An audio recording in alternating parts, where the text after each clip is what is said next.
Greetings, groovy people. This is the self-proclaimed Blue Dragon.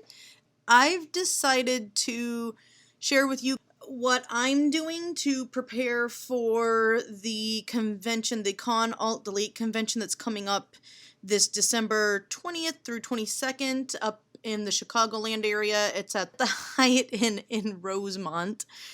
You know, I thought it would be kind of interesting to share this information and then do a follow-up video, because this is going to be my first convention, and I've been going to a lot of different people's blogs and watching some videos. I will probably add some iCard links for you to follow if you are interested in, seeing some of the research that I did. If you're going to a convention and you are planning on selling something, through the Artist Alley. But that's what this video is this week. And I'm just going to kind of talk a little bit about what I'm offering. And then I'm also going to show you how I put together my sticker packets and, things like that. So I'm going to be selling 2 copies of my free webcomic Dark Horse. I'm showing Act 1 right here. This is my copy that I use as reference, so it got a little bent up, but it's glossy pages. But I'm also going to have Act 2 as an option, so I'll have 2 comic books. They're just roughly 30 pages approximately each. I'm going to be giving away free bookmarks. I've got a stack here that I'm showing you. These are just printed on cardstock. They're not the best quality, but they're free free bookmarks. I'm also going to be offering a variety of different stickers for sale, different sizes. This is the mermaid that I did. I actually did a Copic version of this iCard here. I'm trying to have a little bit of fan art and original art because I've heard mixed reviews on what sells. Some people say the fan art sells. Other people said their original works do better. So I've got some original works. These are stickers that I'm showing. They're around 3 inches approximately. So I've got Garnet from Steven Universe. I like Steven Universe, if you couldn't tell. I've got Amethyst. I've got Sailor Moon, who started it all for me. And then I've got some of my own original characters. Kana cosplaying as Chung-Li. I've got Nikki, who's not been introduced yet. And there's a Shine-On Rena. But I also have these sticker packs that are going to be a little more expensive because it has the whole gang in it. Again, lots of people who haven't been introduced yet. That's an example of the stickers. Like I said, I'm going to be showing you the process of how I put together the sticker packets a little bit later in the video. So let's get all this stuff out of the way. I was kind of excited when I was making this video. I found out that I could actually time-lapse portions of the video if I cut the clip in half. So some of this is actually going to be time-lapsed. I've got this seasonal card set that I've been working on. This is Autumn. She's already done and good to go. On the back, I'm going to stamp some things. I might have some buttons that if you make a $20 purchase or more, I'm going to be offering some buttons to go with it. Every day there's going to be a different free sticker. They're not the best quality stickers because they're free. They're just printed on Office Max sticker crap paper, but they're free. So this is an example of how I print my stickers, and then I have to cut them out by hand. Everything I do is by hand, you guys, because I don't have the technology that some people do to cut their stickers out for them. I wanted to have a variety of different prints, so these are 5x7s. I tried to make sure that they would be sizes that could fit into frames if people wanted to frame it. So I've got my Disco Heaven Gaga-esque character. I've got the mermaid. I've got the Neko girl that I did as kind of a joke, but she's actually grown on me. I think she's kind of cute.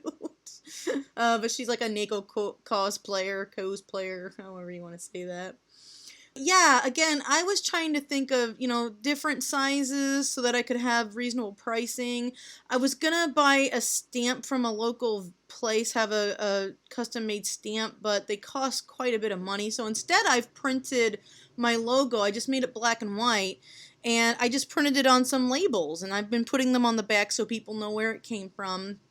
The labels match my business card, which I'm showing what my business card looks like. Those I got printed again locally. I think it's not a local company. I went to Minutemen Press for that. But for my web comic and for some of the other stuff, I've been getting it done at NJC Printing. I'll find out for sure and put it in the text above. But I'm having a variety of different prints. These are full glossy 8x10 prints of the act titles. So this one is of Act 1 with Kana and Odysseus. I was very proud of that redraw. I just finished getting these printed off. I've been printing them myself on my copier, on my printer. It's a Canon, but I'm going to have about 10 printed off of each of these because I don't want to have too many. This is Act 3, the Act 3 cover, so this is the Days of Future Past, mimicking the Moody Blues cover, just mimicking it. It's not exact. When I put my sticker packs together, I want them to look a little bit professional, so I print off on cardstock the logo that I've designed so that it's branded. And a little bit later in the video, I'm going to show you how I cut this out. But I do everything with scissors and X-Acto knives for actually cutting the stickers themselves out. I bought some glossy sticker paper. I like glossy. I mean, what is your guys' opinion? Do you prefer glossy? Do you prefer matte? I thought the glossy looked a little bit classier and a little bit higher quality because it was a bit thicker. But I would like to know your opinion because I'm just going by my own opinion and I don't know what everybody else likes. I mean, I got an idea of what some people like, but, what's your thoughts on that? Here I'm just laying out the whole gang, everybody that's going to be main characters. So I hope it's not too much of a spoiler, but this is what they look like when they were children. And then on the back, I'm going to have information written on them, what their name and their date of birth is for the characters where that's known. I just use a regular pen, like a marker or a gel pen, and then I let it dry so that it'll be on the back there. That's just a little bit of extra information that I thought I'd include, but I print quite a few off on a sheet, and then I cut them out with scissors, and then I get the board out, and what I'll do is, usually I'll try to cut them out with the scissors, but sometimes there's some nooks and crannies that I need to get into, so I'll pull out the X-Acto knife. If there's too many turns and curves, I like to make sure that there's not too much white space on the outside, but I do want a little bit of white space because most stickers tend to have that. I don't know if what that's called, if that's if that's like the guttering, I don't know. That's what it is in comic. So I showed an example of cutting it out with the scissors, and then I'm showing an example on one of my characters cutting it out with a combination of the scissors and the X-Acto knife. I hope this video, whoa, it got really high there. I hope this isn't too boring. I just wanted to kind of give people a step-by-step in case anyone else was floundering like me trying to figure out what to do. I thought maybe I would compile and share some of my knowledge of what I've learned. But yeah, everything has to be handwritten. I might be enlisting the help of some of my friends if I have a friend who's going to be coming down in December, but I might have everything ready to go by then. I don't know. So to actually put the sticker pack together, I've got the cardstock branded logo that's going to go over the packaging. And generally, I've got my little cutting board out for this, but usually I have a big cutting board that I just got to help me cut out the prints, because the little blade, I don't want to, I mean, it's good for like thin paper usually, but I don't want to mess up the blades. So I've got an actual big paper cutter. It just wouldn't have fit in the, in the video. It was too big, so I didn't want to mess up the video. So I just used a little hand one this time. And I fold it over in the middle. I have it printed, they're opposite. I have, they have to be opposite for when you fold it over. When you print it off, one has to be upside down. And then when you fold it over, they'll both be right side up. And then I just get a normal cheap-ass, yeah, I can cuss, I'm not going to monetize. I get a normal cheap-ass stapler. And then I try to line it up as carefully as I can to make it look as a bit professional. I don't know. To be honest, I really don't like using the plastic bags because I understand, it's kind of, I don't like contributing to plastic waste. But at this point in time, I really wasn't sure what else I could do because I wanted people to be able to see the stickers. So if anyone has any suggestions on like where to find reasonably priced bioplastic bags, if they even make those, I don't know. Share your information with me because I want to try to be more environmentally friendly. And I mean, I don't know though, like I was trying to find some information on whether or not printable photo paper was recyclable. I don't think actual photographs are recyclable. That's all I could find information on, was because the chemicals in it weren't recyclable. But I don't know what those same chemicals are in print paper, you know, for like your inkjet or your laser jet. I have an inkjet. It's a Canon. That affiliate link is going to be down below. Affiliate links, if you buy it, I might get a kickback, just to warn you. It's not sponsored, it's just what I use. My parents got it several years ago, so it's an older model. But yeah, I couldn't find any information on that. I do try.